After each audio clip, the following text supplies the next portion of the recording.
બાબતમાં એક વખત ભાવનગર વિધાનસભામાંથી શક્તિસિંહ ગોહિલે ચાલુ મંત્રીએ રાજીનામું આપ્યું હતું, પણ એમણે રાજીનામું આપ્યું હતું ભાવનગરને યુનિવર્સિટી મળે એટલા માટે. આ તો પક્ષપલટો કરે એટલે કોઈ અહીંથી કોંગ્રેસમાંથી થાય ને એવો એકે પ્રેસ કોન્ફરન્સ નહીં કરતો કે મારે સમાજ માટે આટલો ફાયદો થાય છે, યુનિવર્સિટી મળે છે, સંસ્થા મળે છે, કે સમાજના છોકરાને નોકરી મળે છે, કે મારા મત વિસ્તારના ખેડૂતોને પાણી નથી મળતું. આવો એક પણ મુદ્દો અહીંથી થાય ને એકે હું પ્રેસ કોન્ફરન્સમાં નથી કહેતો. માત્ર કેવું કે અમારી મોદી સાહેબની જે વિકાસની યાત્રા છે અને અમારું હૃદય પરિવર્તન થઈ ગયું. હવે તરી 35-40 વર્ષમાં નાખ્યું ને 4 દાડા પછી કે હૃદય પરિવર્તન કઈ રીતે થાય એ ખબર પડતી નહીં. એમ વ્યક્તિગત સ્વાર્થ માટે કે એના માટે કરીને પ્રજા સાથે દ્રોહ કરવો એ લોકશાહીનું ખૂન બરાબર ગણાય. મારે બધાને એટલી શુભેચ્છાઓ પાઠવી છે કે ભગવાન એમને જ્યાં છે ત્યાં સુખી રાખે અને એક તંદુરસ્ત લોકશાહી ટકાવી રાખવા માટે આગેવાનોએ અને પ્રજાના પ્રતિનિધિઓએ ઈમાનદારી રાખવી પડે. આજે હું 1 મહિનાથી પ્રવાસ કરું છું. હમણાં કાલે ભરતસિંહજીને શક્તિસિંહ ગોહિલ સાહેબને કહેતા હતા કે ગેનીબેન કોંગ્રેસ પાર્ટીનો એકાઉન્ટ આખું સીઝ કરી દીધું છે. મેં કીધું તમે તારે આખું સીઝ કરી નાખો, અમારે કોઈ પૈસાની જરૂર નથી, જનતા હાથે ચૂંટણી લડવાની છે, ડિપોઝિટ ભરવાના પૈસા લોકોએ આપ્યા છે. ત્યારે આ રવિયા ગામમાં તમારો ઉત્સાહ ઉમંગ આ ટાઈમે તો મીટિંગ કરવી હોય અને બધા પશુપાલન સાથે સંકળાયેલા હોય, છતાં પણ તમે આના 3 કલાકથી રાહ જોઈ છે.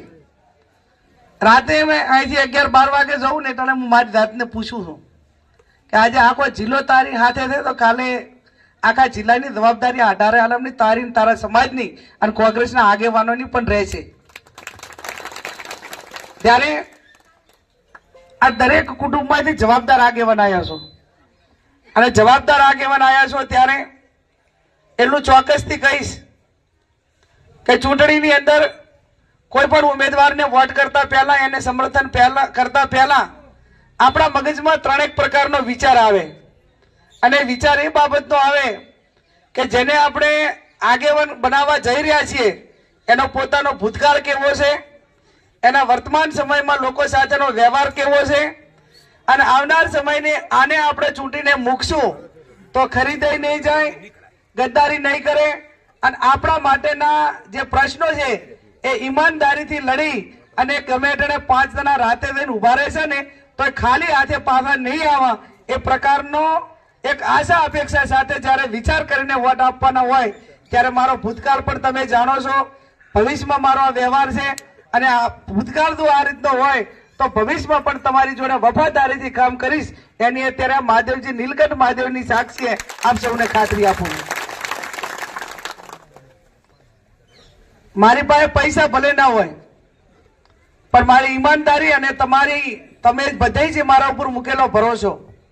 સમય વધારે થઈ ગયો એટલે નહીં નો ટાઈમ, પણ એ ટૂંકું જ કહું કે 2017ની હું ચૂંટણી લડતી હતી એ ટાઈમે અમારા વિસ્તારના રાઘાનેડાના બાજુના ગરીબ એકદમ સમાજના ઠાકોર સમાજના યુવાનો અને 200 જેટલા મતદારો બહાર રહેતા હતા કે મજૂરી અર્થે. રાઘાનેડા એટલે આપણું ભારતનું છેલ્લું ગામ અને ત્યાં મને એમ કીધું કે બેન 50,000 રૂપિયા બારે મતદારો લાવવાના થશે. 2017ની ચૂંટણી હું કોની સામે લડતી તમને બધાને ખબર છે. આ ડેરી હતી, બેંક હતી, પોલીસ હતી, સરકાર હતા, પૈસા હતા, આખા વહીવટી તંત્ર આખું સામે હતું. તોય ત્યાં રાઘાનેડાના ઠાકોરી મારા માટે કરીને 15 દાડા 20 દાડા કોલસા પાડ્યા અને કોલસા પાડીને વેચા ને એના 50,000 રૂપિયા ફાળો કરી અને બારેથી મતદારો લાયા મને ધારાસભ્ય બનાવ્યા. હવે આ ધારાસભ્યનું પદ એ એમની સેવા માટે હોય, એમનું ઋણ અદા કરવા માટે હોય, મારા વ્યક્તિગત વેપાર માટે કે મારા સ્વાર્થ માટે કરી અને આ વસ્તુ કરું તો મને એ ગરીબ પરસેવો, ગરીબ મજૂરોની મહેનત, એનો પરિશ્રમ અને એનો જે એક લોહી સિંચીને જે મને મદદ કરી અને એની સાથે કઈ ગદ્દારી થાય ને તો હાથ ભેટીએ કુદરત મારો કદીએ હારું ના કરે. ત્યારે આપ સૌને હું એટલી ખાતરી આપું છું કે તમે તમામ સમાજ મને આશીર્વાદ આપશો તો ઈમાનદારીથી તમારી લડાઈ લડીશ.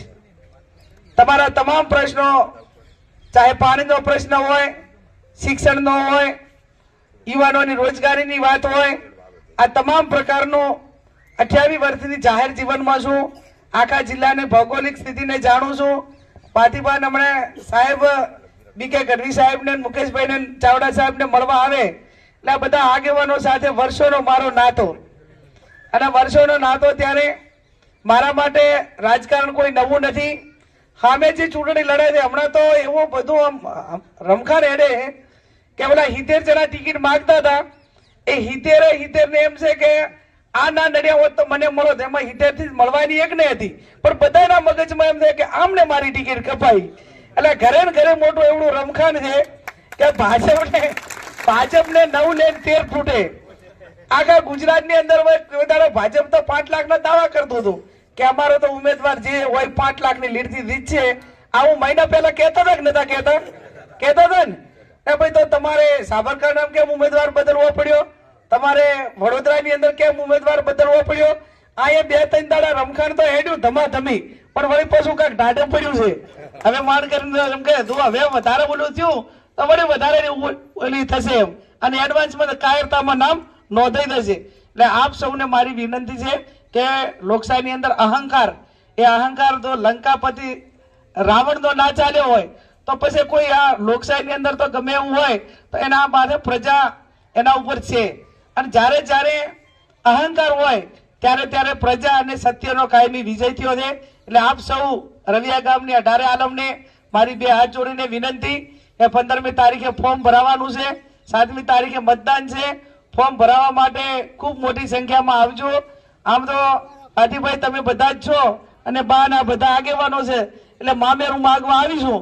એટલે 15મી તારીખે મામેરું ભરવા માટે કરીને ફોર્મ ભરાવા આવજો, અને 7મી તારીખે વોટ આપી અને વિજય બનાવજો. અને પછી જીતનો આભાર માનવા આવું, મામેરાની માતર ખવડાવવા આવું, ત્યારે તમે રાજી ને હું રાજી, એ સ્થિતિનું આપ સૌ નિર્માણ કરજો.